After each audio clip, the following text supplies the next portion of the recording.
আমি বলেছিলাম যে আমি একটা লাইভ ভিডিও করব কিছু সিনেমা। আজকে একটা বিশেষ সিনেমার কথা বলছি, যে সিনেমাটা ফেসবুকে আমি কদিন ধরেই দেখছিলাম, ভীষণ ওর অ্যাড আসছে। অপর্ণা সেনের পরমা সিনেমা। এই সিনেমাটা আমি যখন এসেছিল তখন রিলিজ হয়েছিল, তখন তো আমি খুব ছোট ছিলাম। এটা একেবারেই প্রাপ্তবয়স্কদের জন্য, তো সেই জন্য আমার সেই সময় দেখার কোনো অনুমতি ছিল না। যখন দেখলাম সিনেমাটা, দেখে না আমার একদমই ভালো লাগেনি। এবার এই যে তখন এত কিছু ভাবিনি, বইটা আমার ভালো লাগেনি, কিন্তু এখন এই যে ফেসবুকে তো অ্যাড আসছিল, তাই একটু যেরকম ফেসবুক পেজটা আমরা স্ক্রোল করে করে যাই, ওটা করতে গিয়ে আমি দেখছিলাম। দেখে আমার একটা কথা মাথায় এলো এবং সেই জন্যেই আমার এই ভিডিওটা। দয়া করে দেখবেন, সমাজে যাদেরকে কিছু মানুষরা, কিছু এলিট সম্প্রদায় মাথায় বসিয়ে রেখেছে, তারাই কিন্তু সমাজে পরকীয়তার বীজটা বপন করেছে। পরমা সিনেমাটা কিসের নিয়ে? পরমা সিনেমাটার মধ্যে কোনো রকম শিক্ষা আছে? একটা পরিচালক এত খরচা করে একটা সিনেমা করবেন কেন? শুধু নোংরামি। একটা মধ্যবয়স্ক মহিলা যার বড় বড় ছেলে মেয়ে, সে একটা দেওরের বয়সী ছেলের সাথে পরকীয়া করছে এবং সেটা দেখানো হচ্ছে। সেটাতে তার তৃপ্তিতে যে কতটা একটা নারী সত্তাকে অপমান করা হয়েছে কোনোদিন আপনারা ভেবেই দেখেননি। আর বলেছেন অপর্ণা সেন বিশাল বড় পরিচালক। হতে পারে, অনেক সিনেমা 19 এপ্রিল এসব ভালো ভালো বই উনি অনেক করেছেন, কিন্তু এই সিনেমাটা আমি একদম বলছি, জানি না কারা কারা আমার সাথে সহমত, কেউ সহমত নাও হতে পারে, নিজেদের মত আপনারা লিখতেই পারেন, কিন্তু আমি অন্তর থেকে বলছি বইটা একেবারেই সমাজের পক্ষে ভালো না। এবং এই যে এখন এত পরকীয়া, এত কিছু নোংরামি হচ্ছে, এর বীজ কিন্তু অনেক আগেই বপন করে গেছেন অনেক চিত্র পরিচালক। বলতে পারেন কেন আজও উত্তম কুমার এবং সুচিত্রা সেন এতটাই সমাদৃত, কতটাই আমাদের কাছে পূজনীয়?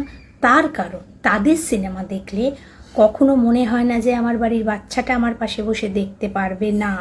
এবং তাদের সিনেমা, তাদের অভিনয়, আগেকার দিনের পাহাড়ি সান্যাল, ছবি বিশ্বাস, এদের মতো গুণী শিল্পীরা এত সুন্দর সুন্দর সিনেমা করে গেছেন। দ্বিতীয় ছবি বিশ্বাস, দ্বিতীয় পাহাড়ি সান্যাল, দ্বিতীয় ভানু বন্দ্যোপাধ্যায়, দ্বিতীয় উত্তম কুমার, দ্বিতীয় সুচিত্রা সেন, আর কিন্তু হবে না। কিন্তু ইচ্ছা করলে একটা সুন্দর গল্প আর সুন্দর অভিনয় দিয়ে উপস্থাপনা করা যায়।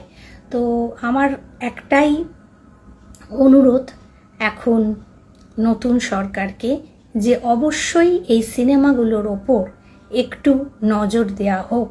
যে সিনেমাগুলো দেখানো হবে সেগুলোর মধ্যে যেন কোনো মূল্যবোধ থাকে। সেই ছোটোবেলায় স্কুল থেকে সবুজ দ্বীপের রাজা, দুষ্টু মিষ্টি সব সিনেমা দেখেছিলাম, আজও চোখের সামনে ভাসে। সেসব সিনেমা আর কিন্তু কখনো হয় না। সপ্তপদী একবারই হয়েছিল, আর কিন্তু হয় না। কেন হয় না সেটাই কিন্তু আমার প্রশ্ন। এখন তো অনেক বেশি টাকা ইনকাম করেন, কিন্তু এই যে আজও অর্ধাঙ্গিনী, এই সিনেমাটা দেখেছিলাম মেয়ের সাথে, দেখে আমার একটা মনে হয়েছে এখানেও মহিলাদের নারী স্বাধীনতার উপর জোর দিতে গিয়ে গল্পটা ঘেঁটে গেছে। সত্যি বলছি, জয়া হাসানের যে চরিত্রটা, ওটা কিন্তু একটা নারীর সঠিক চরিত্র নয়। কৌশিক গাঙ্গুলি অনেক বড় অভিনয় শিল্পী, অনেক বড় পরিচালক, তবু আমি অন্তর থেকে বলছি এই সিনেমায় যে চরিত্রটা দেখানো হয়েছে জয়া হাসানের, তিনি ছোটোবেলায় প্রেম করেছিলেন, একজনকে বিয়ে করেছিলেন, আবার সেই মেয়েটার পরিচয়ের জন্য আবার একজনকে বিয়ে করলেন, তারপর বললেন যে তিনি তাকে ঠকিয়েছেন কারণ তার বাবা হওয়ার ক্ষমতা ছিল না। এই বইটার মধ্যে চুন্নি গাঙ্গুলি আর কৌশিক সেনের অভিনয়টা আমার খুব ভালো লেগেছে, কিন্তু সত্যি বলছি এইসব গল্প দেখতে ভালো লাগে না। যারা জানি না খুব হলে গিয়ে ভর্তি হয়ে দেখছেন এবং বলছেন দারুণ দারুণ, আমি জানি না, কিন্তু উত্তম কুমার এবং সুচিত্রা সেনের যে গল্পগুলো, সেগুলো মতো গল্প, সেগুলোর মতো অভিনয়, সেগুলোর মতো নিষ্পাপ ছবি হলে কিন্তু এখনও হল ভর্তি হয়ে যাবে, এটুকু বলতে পারি। আপনাদের কি মত অবশ্যই জানান।